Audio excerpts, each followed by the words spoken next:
Hi friends, today we're talking about trimming hooves on goats. This is really a simple task most of the time, but it's one of the hardest to start because of the fear of doing it wrong or hurting your goats.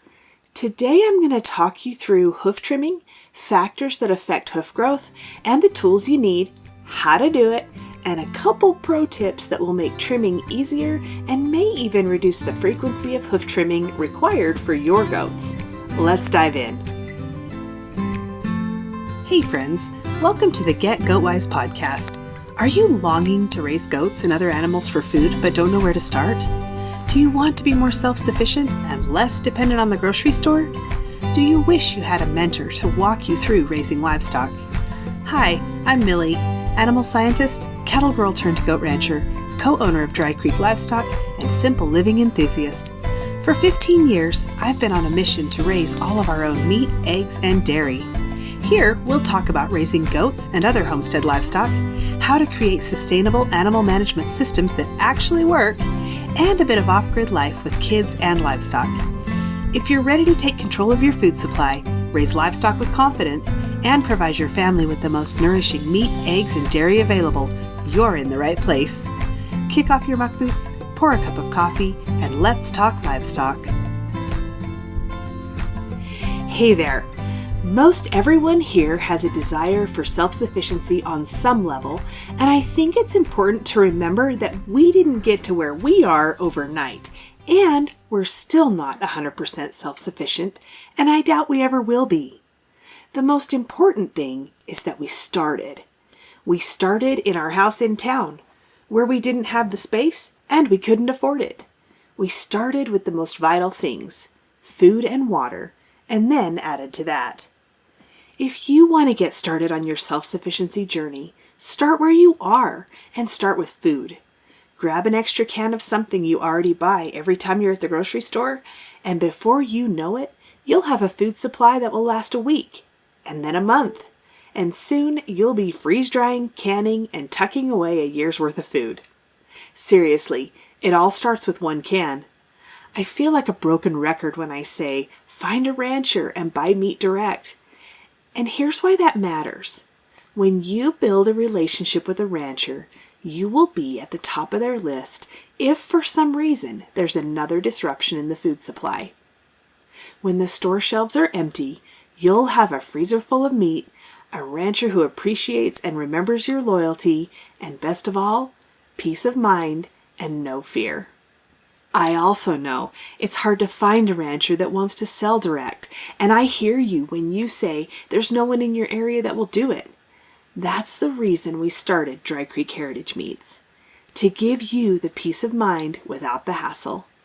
Quality meat delivered right to your door, and a rancher who cares about your family and what you feed them. Today, beef and pork are open for sale on the website. We have some great offers to help you on your self-sufficiency journey. Don't have a freezer? You can get one for free, shipped to your door before your meat shows up. Not in the budget?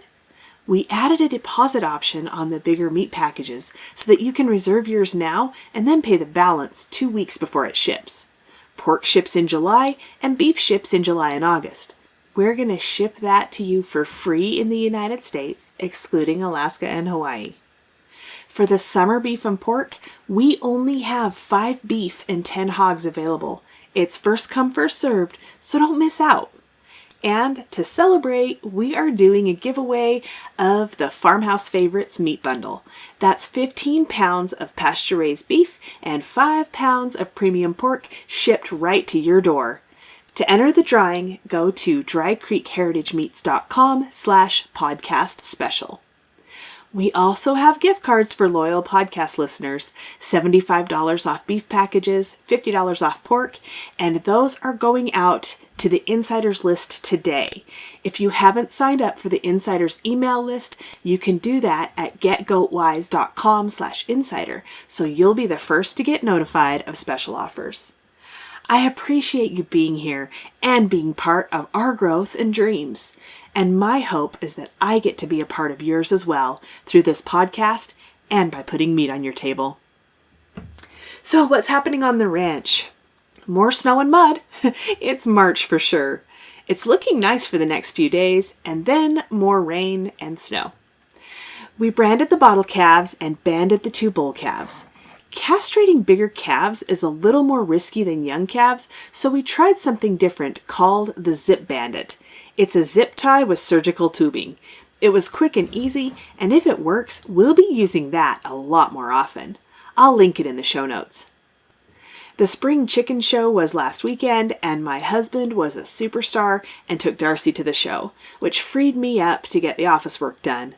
I missed going, but I'm so glad Stacy and Darcy got to have that time together.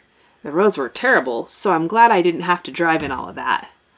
Our 4-H club did really well thanks to the club leader and her son for teaching all these kids all about chickens.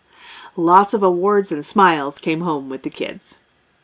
Oh, remember the eggs and black light I mentioned last week? I tried it, and eggs do illuminate under black light.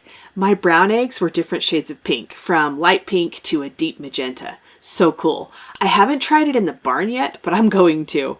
I tried to take a picture, but the colors don't show up on camera very well. This week, we need to trim hooves on the dairy does and a couple other goats. So this is the perfect time to talk about trimming hooves on goats.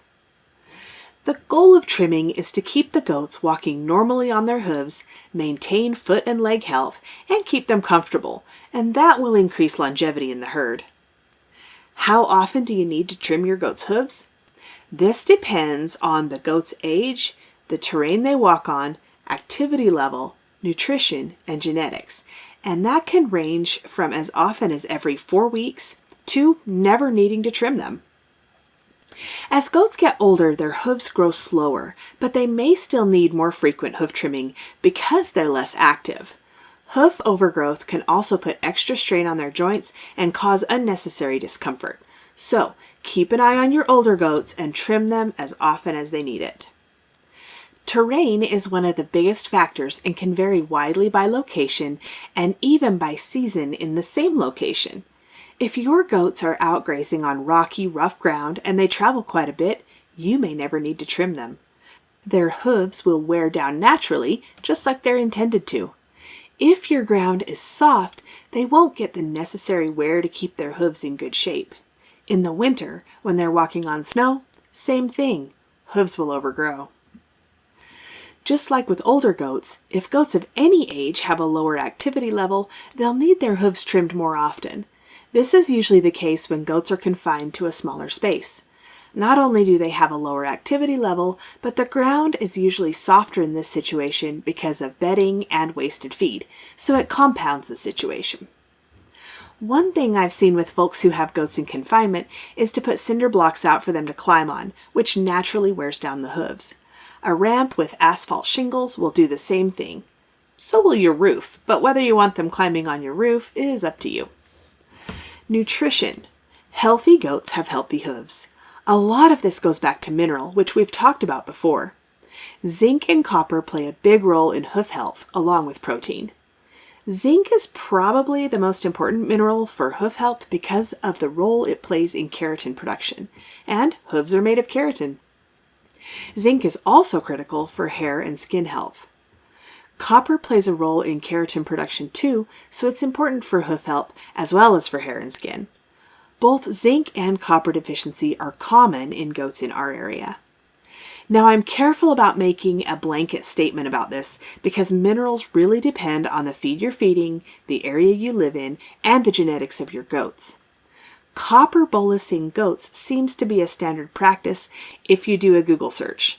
But remember that in many minerals, toxicity symptoms are the same as deficiency symptoms. So if you don't know your area and your feed, you could easily cause a copper toxicity situation by bolusing. And every time you dose one specific mineral, you risk throwing everything else out of balance. So you want to make sure you've done your own research before following internet advice. Adequate protein is required for hoof growth and repair. Those are the big ones, and there are lots of others, but remember that if you're feeding for overall health, that will trickle down into hoof health as well. How about genetics? Some goats need their hooves trimmed more than others due to genetic factors that affect growth rate and hardness of the hooves. We actually select for goats that rarely need hoof trimming in our management system. If there's a doe that comes in needing hoof trimming twice a year, she's probably not going to be around for very long, and I'm going to think long and hard before I keep any of her daughters as replacement does. It's a big job to trim the hooves of every goat we have. One thing we did back when all of our goats needed regular hoof trimming was to trim them when they kidded. Of course, at that time we were barn kidding, but I share this because I think many of you are in that situation, growing your herd size and kidding in pens, but don't have an adequate working facility. What we did for years was to do all the things at kidding. Back then, the does stayed in pens for about 48 hours when they kidded. We'd give them 24 hours to make sure they were doing well with their kids, and then we'd weigh and tag the kids, trim the doe's hooves, and do anything else that needed done annually. And then we turned them out and left the goats alone after that. If you trim each doe when she kids, it takes the back-breaking work out of it. One doe is easy, 100 is not. What equipment do you need to trim hooves? You can use hoof shears, a hoof knife, a rasp. This really doesn't need to be special equipment. If you're just getting started, get some small pruning shears from the big box store. I'll link some options in the show notes, including my favorite hoof shears. But unless you're doing a lot of goats, you don't need to spend the money on hoof shears. I'm not skilled enough with a hoof knife to use one, and a rasp is slow and not very effective. We actually have an electrical hoof trimmer, but I haven't gotten very good at using it because we've selected our herd to the point that we don't have dedicated days for hoof trimming anymore. My back thanks me for that. When you're trimming goats, the goal is to get the bottom of the hoof parallel to the hairline at the top of the hoof. This is very different from horses if you're familiar with that. Properly trimmed goats are going to look much more up on their toes. Using the hairline as a guide is the rule. If your goat is very overgrown, it'll be a process to correct the angle, taking off a little each week until you get there. Here's the process I use. I wear a glove on my left hand. It's the one holding the leg up while my right hand does the cutting. That way, if I slip or the goat fights and I poke myself, it won't be a big deal.